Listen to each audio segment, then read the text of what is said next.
Okay, and we are back. So we have created a project. We have linked to media that we're going to edit into our sequence. We've moved some of that media to another bin. We've learned how to view our media, but now we're ready to start editing. Now, one thing I like to do, especially with beginner classes here, like this one, or basic editing classes, is I want to add a second row of buttons underneath my composer. Okay, remember this entire window right here, this is the composer, and it's made up of a source monitor and a record monitor. And we have these button bars underneath it that are completely customizable, but for right now I just want to see a second row of buttons. I want to have more controls. So we're going to go to our composer settings. The quick and easy way to get to your composer setting is to simply right-click somewhere on the composer, go down to the bottom of the menu and choose Composer Settings. And that will open up your composer settings. And right here on the very first tab, there's a box about halfway down that says Button Display at Bottom. We're going to switch it from 1 row to 2 rows. And we're going to click OK. And that's going to give us a second row of buttons. Now, as you work, if you're not sure what a button does, you can rest your mouse over a button, a tooltip will pop up and tell you what the keyboard shortcut is for that button. Okay, so the play button, there are several different keyboard shortcuts for play. The 5 key, the tab key, the space bar, and the tilde key. Okay, lots of different ways to play a clip. We've got mark in. You can hit E or I to mark an in. Mark out, R or O. Here are the buttons for stepping forward or back 1 frame at a time. We already know that 3 and 4 are the keyboard shortcuts for that. Step forward or back 10 frames at a time. 1 and 2 are the keyboard shortcuts for that, which we already know. Okay, so this is a good way to learn your keyboard shortcuts because in the long run, the more keyboard shortcuts that you can learn, the faster you're going to be. And one part of being a good editor is being a fast editor. Okay, so we're going to start out simple. I'm going to go to the master shots, which is this 20 take 1 through 20 take 4. Okay, now, ideally, I would go through, I'd watch all these, pick the best one. For most of my editing for this class, I'm just going to go for the last take of each of these. Okay, so I'm going to go to 20 take 4. I'm going to load that in. That's going to load it in the source monitor. And then I'm going to play the entire scene so we get a feel of what it is. This is about 2 minutes long. So let's just sit back and watch this. And, okay. Scene 20, take 4.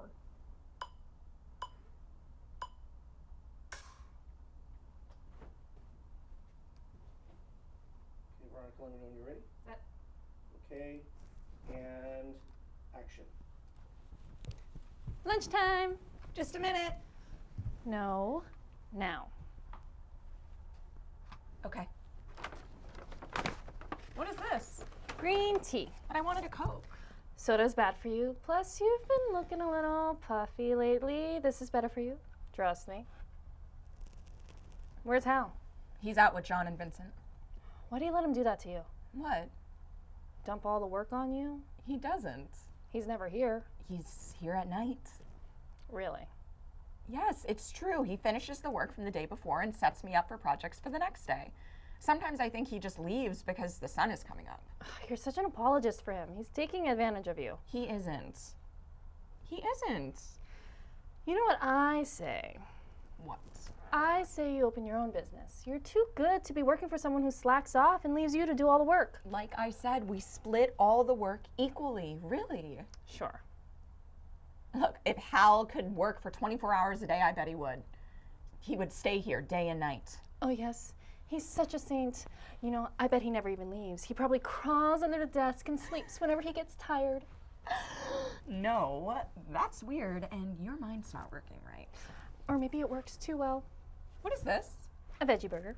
But I wanted a hamburger. No, you didn't. This is better. Is this some fake pretend to be meat? No, I don't trust those. This is true veggie. But I... No, you didn't. This is much healthier. Trust me.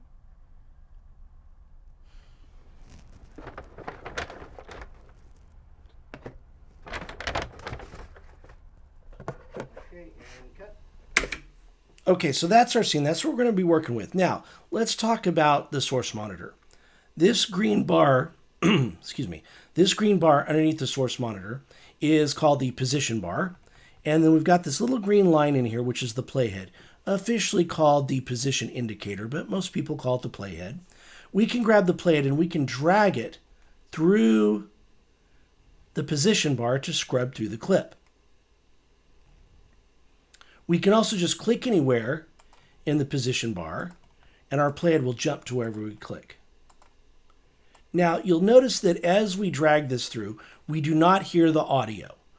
We do not hear the audio scrub, as they call it.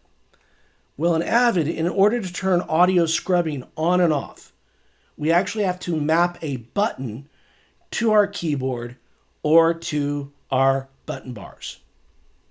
So let's go ahead and do that now.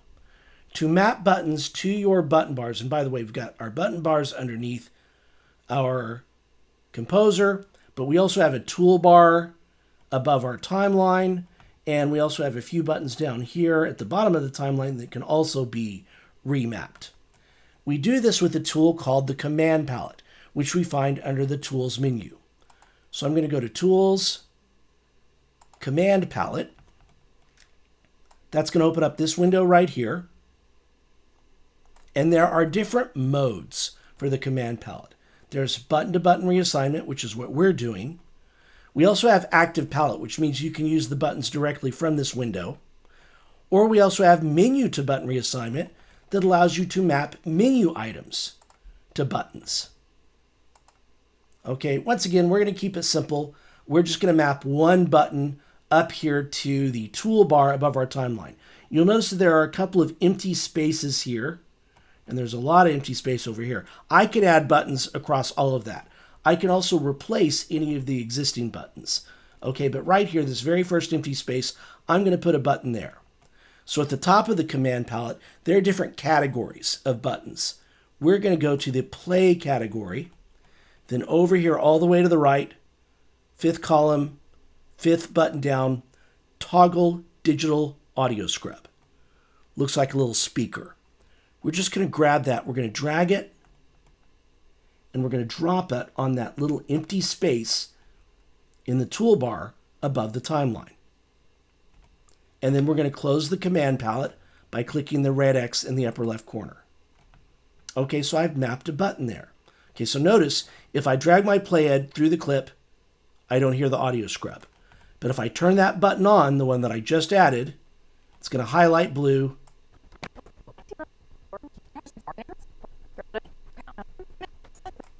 And now I can hear the audio scrub as I drag my playhead through. Also, when I use my step forward and back one frame.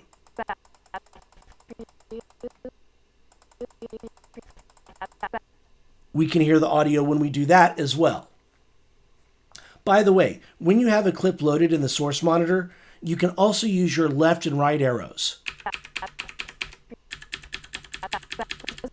to step forward and back one frame at a time. Okay, so we're going to keep this really simple. We're going to do a simple sequence where it's just back and forth, back and forth. One person talks, the other person answers. Another person talks, answer. You know, back and forth, back and forth. We're not going to do anything super fancy here. So I'm just going to drag my playhead back. I'm going to find where we hear the director say action. And I'm going to mark an endpoint right after action. So I'm just going to play it.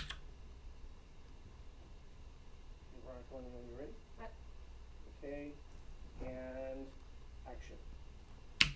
Boom, I'm going to stop it right there. Okay, so I was just using J, K, and L to play through the clip. Once again, J will play backwards. K will pause it. L will play forward. K to pause it. Okay, so this is where I want to start using the clip.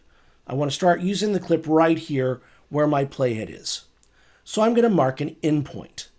To mark an endpoint, we can hit the Mark In button right here, or we can hit I on our keyboard. And when I do, I can now see a little Mark In symbol in my position bar, and my overlays show me this kind of little jagged edge right there. That little jagged edge is telling me that I've marked an in point on this frame of video. Okay, then I'm going to play it, and I'm going to stop it right after her first line here. Actually, no, we might let them go a little back and forth here. Let's see what they say. Lunchtime. Just a minute. No, now. Okay. Okay, I think that's a good place. Okay, so right after she says okay, I'm going to mark it out as they're kind of, passing the bag in between them. Okay, so once I get it close, I might use my left and right arrows.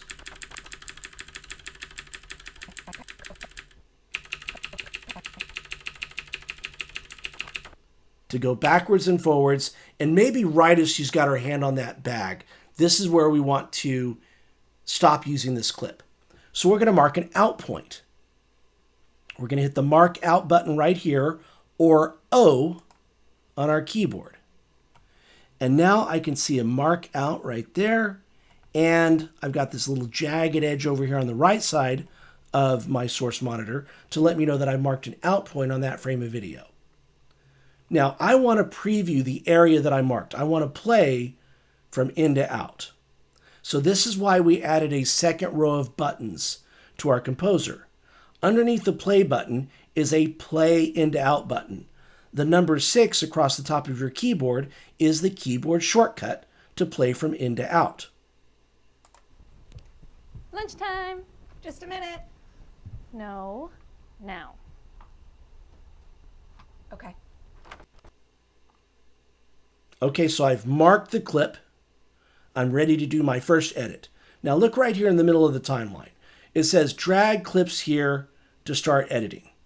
Okay, basically what it means is I can now click in the middle of my source monitor, drag down to the timeline, and release the mouse. And it's going to give me a little warning here to let me know that it's going to create a project format based on that clip. And as we've already determined, our clip is 1920 by 1080 progressive media, 24 frames per second. So it's going to use that preset based on that clip. So we're like, yep, that's good. And we click OK or hit return. And we've edited our first clip into our sequence. To preview it, I can go up here, I can grab my play in my sequence now, drag it to the beginning of the clip, and we'll see that I've only edited that portion of the clip into my timeline. Lunchtime. Just a minute. No, now. Okay.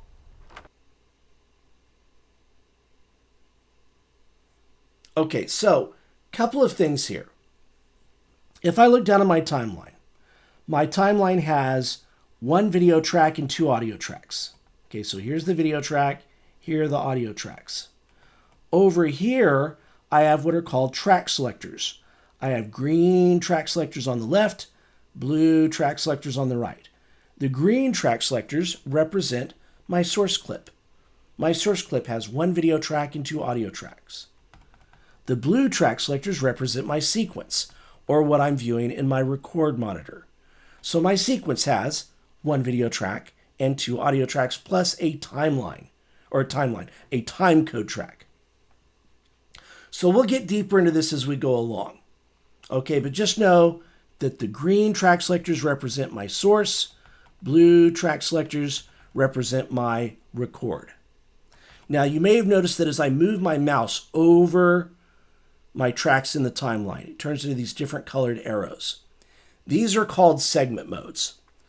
We'll talk about those in detail later on, but for right now, we're going to turn them off.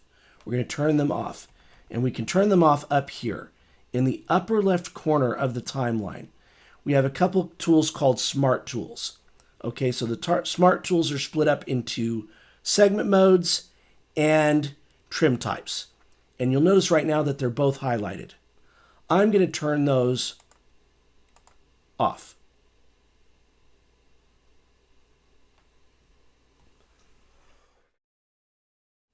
And the reason I'm turning them off is because with them off, I can now just click anywhere in the middle of my timeline to move my playhead around.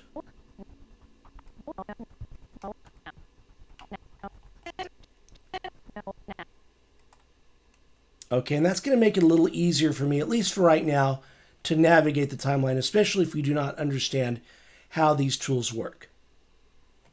Okay, so we've got one clip in our timeline right now. We now want to start adding to this. And we're going to start out with some basic drag and drop editing. Okay, so as she hands her the bag, maybe I want to go to a medium shot of this character. By the way, this character, this is Rory. This character, her name is Tristan. Okay, so I want to go to Rory's medium shot. So if we look at our clips here, every time we do a different camera setup, they change the name of the slate. Okay, so our master shot is 20, take 1 through 20, take 4. But then we go to a medium shot of Rory, and we are calling these 20A, take 1, 20A, take 2. And then we do a different camera setup, 20B, and so on. Okay, so I'm going to go to 20A, take 2. I'm going to play it, and I'm going to look for her line after they kind of hand the bag from one person to another. Camera's rolling. Scene 20A, take 2.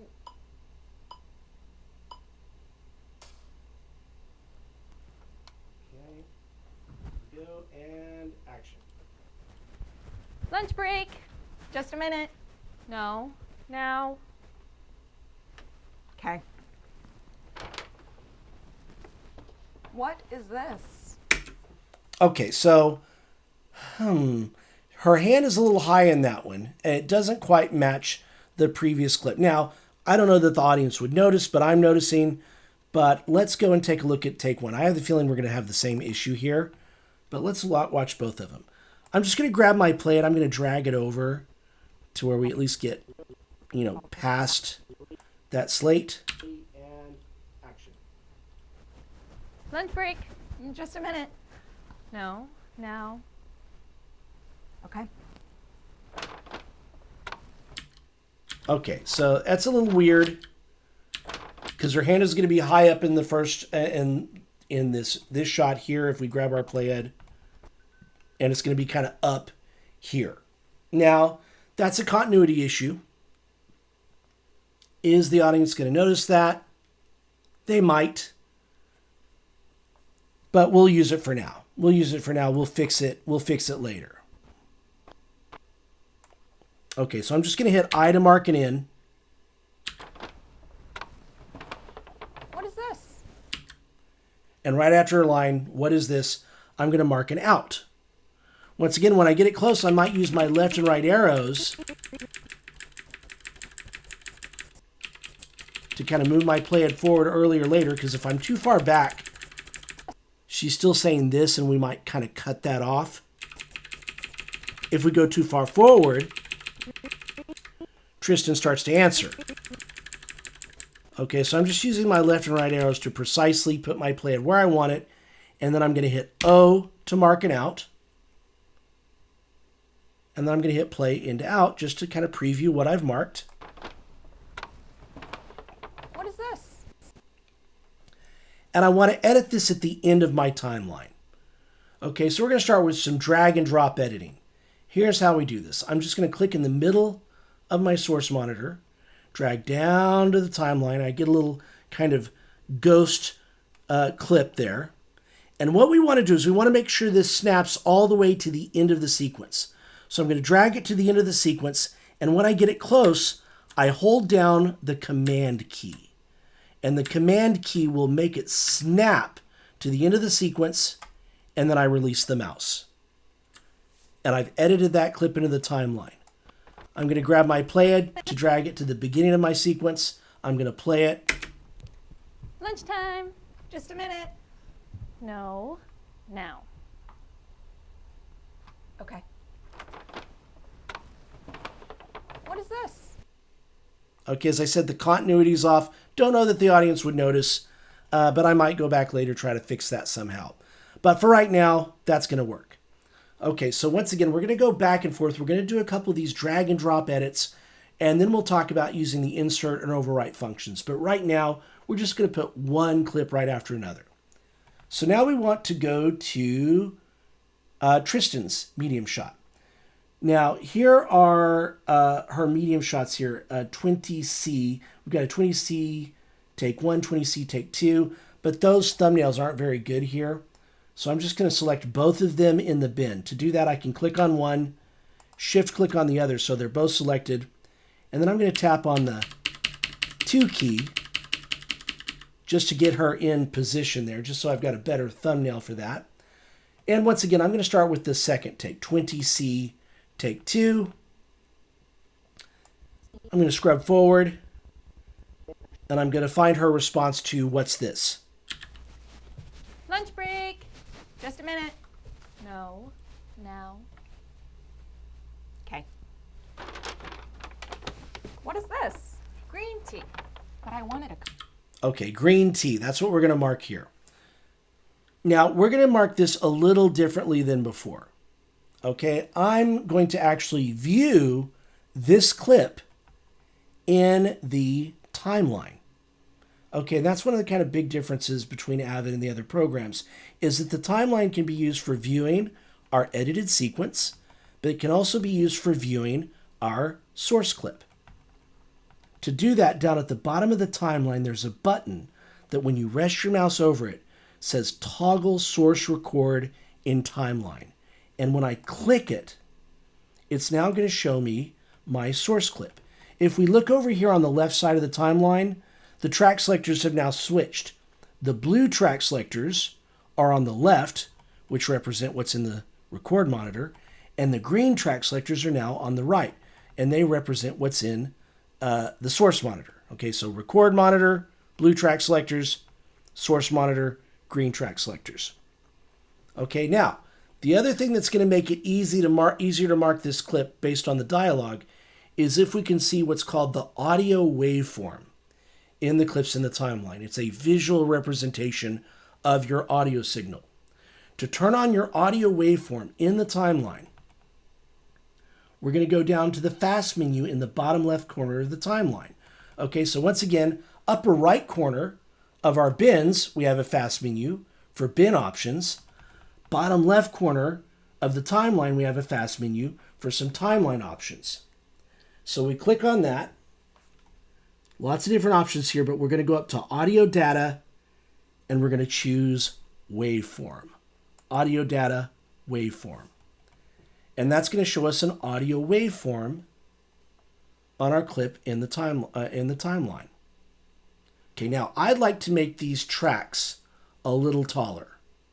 Okay, so the keyboard shortcut to do that is Command L. To make the track shorter, Command K. So remember earlier I told you these keyboard shortcuts were going to come in handy because you use them all throughout the program. So if your timeline is active, Command L is going to make the active tracks taller. Command K is going to make the active tracks shorter. Command L, Command K. Next, Option Command L is going to make the waveform larger. Option Command K is going to make the waveform smaller. Okay, this is a way to make it easier to see the waveform. Okay, so Command L, Command K changes the size of the tracks. Option Command L, Option Command K changes the size of the waveform. Okay, so remember, we're listening for green tea. So I'm going to drag my playback. I'm going to play it. I'm going to watch it. I'm going to look at my waveform, but I'm also going to listen for green tea. Set. Okay, and action. Lunch break. Just a minute. No. Now. Okay. What is this? Green tea. Okay, so there's green tea, but I want to get in nice and close to mark an in and an out around it. So at the bottom of our timeline, there's a bar called the scale bar. This is one of the ways we can zoom in and out on our timeline. So I'm going to grab the scale bar, I'm going to drag it over to the right. I'm going to zoom in nice and close. Over here we have a scroll bar that we can use to kind of move up and down the timeline. I'm going to drag my plate back and I'm going to find green tea. What is this? Green tea. Okay, right there. Green tea. So I want to mark an in and an out around that. So I'm going to put my playhead right before she says green tea, and I'm going to hit I to mark an in. And I've marked an in point on that frame of video. If we look up here, we can see the jagged edge on the left side of the screen. We can see the mark in right there, and we can also see the mark in here. Okay, then I'm going to put my playhead after green tea. I'm just going to play it. Green tea. I'm going to pause it. Maybe back up a little bit. And then I'm going to hit O to mark an out. Okay, and you'll see that the area between the in and out point is highlighted. I'm going to hit the play into out button or the number 6 on my keyboard. Green tea. And I've marked that clip. Okay, now I need to go back to my sequence view or my record view. So I'm going to go down to the bottom of the timeline. I'm going to click the toggle source record and timeline button. I'm now back looking at my sequence. I'm going to click in the middle of my source monitor, drag down to the timeline, drag it to the end of my sequence, hold down the command key to make it snap, and release the mouse. And then I'm going to drag my play back. I'm going to check my work. Lunchtime. Just a minute. No, now. Okay. What is this? Green tea. Okay, so now we're just going to do a little back and forth. I'm going to do 2 more edits like that. Then we're going to take a break. And then we're going to talk about the insert and overwrite functions. Okay, but right now we're just putting one clip right after another. So I want to go back to Rory's medium shot. So I'm going to go up here to my Scene 20 clip spin. I'm going to find 20A, take 2. And I'm going to find her response to that. Green tea. But I wanted a Coke. Okay, there it is. But I wanted a Coke. Set. Now, once again, you don't have to do this, but I'm going to do this. I'm going to go down to the bottom of my timeline. I'm going to click that toggle source record and timeline button. Couple of things to notice. When you're viewing your source clip in the timeline, not only are the green track selectors now on the right, your playhead is also turned green, and the toggle source record button is green. And these are just visual cues to let you know you're viewing your source clip in the timeline.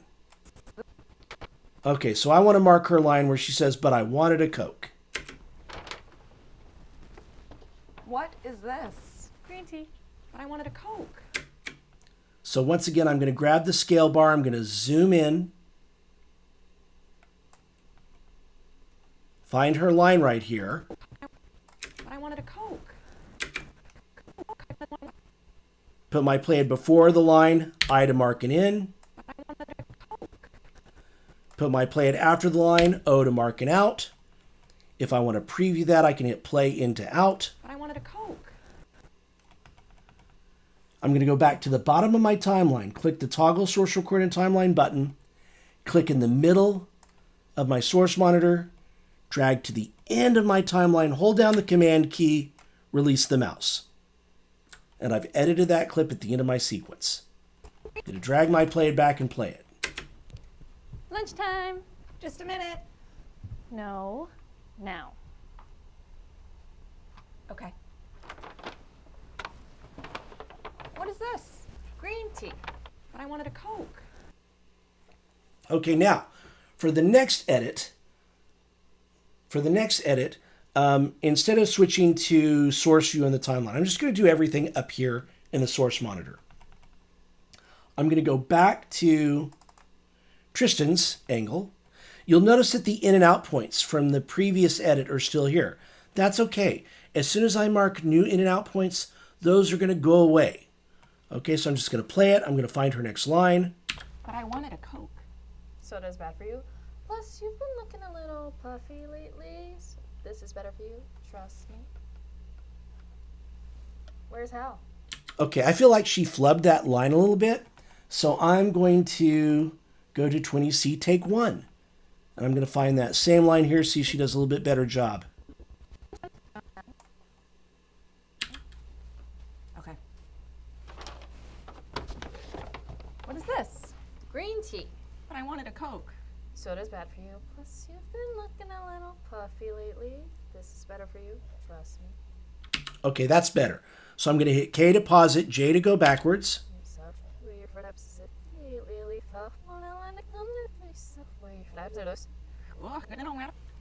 Okay, quick little side note. But I wanted a Coke. I could use my left and right arrows to step forward and back one frame at a time till I get my play at exactly where I want to mark my endpoint. But you can also do this. If you hold down K and L at the same time, it will play forward in slow motion.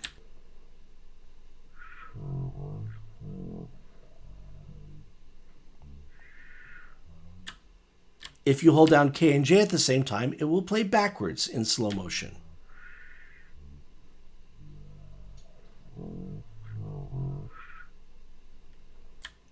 And the big difference is if you use your left and right arrows, you hear the audio is kind of stuttery. Okay, that's like digital audio scrub. But if you hold down K and L or K and J at the same time, it does what's called an analog audio scrub. It's a smoother audio scrub, kind of like you're rolling tape over a playhead. Audio tape over a playhead.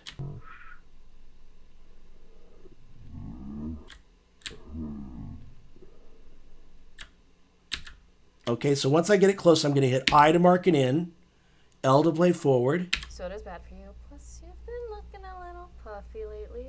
This is better for you. Trust me. Where's Hal? He's out with... Okay, so right there, where's Hal's where we're going to end it. So I'm going to hold down K and J at the same time.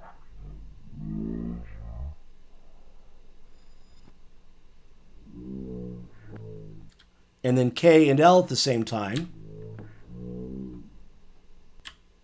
And then I'm going to hit O to mark it out. I'm going to hit play into out to check what I've marked. Soda's bad for you. Plus, you've been looking a little puffy lately. This is better for you. Trust me. Where's Hal? And then I'm just going to click in the middle of my source monitor, drag down to the timeline, drag this to the end of my sequence, hold down the command key, release the mouse. And I've edited that into my timeline. I'm going to drag my play back and check my work. Lunchtime. Just a minute. No. Now. Okay. What is this? Green tea. But I wanted a Coke. Soda's bad for you. Plus, you've been looking a little puffy lately. This is better for you. Trust me. Where's Hal? Okay, so this is a good place to take a break. So once again, go ahead and pause this video. Go ahead and do a few drag and drop edits, maybe get to where I'm at here. But when we come back, we're going to talk about using the splice in and overwrite function. Some people call it insert. Officially, Avid calls it splice in. We've got splice in and overwrite. We're going to talk about using these and the keyboard shortcuts. So I'll see you guys in a few minutes.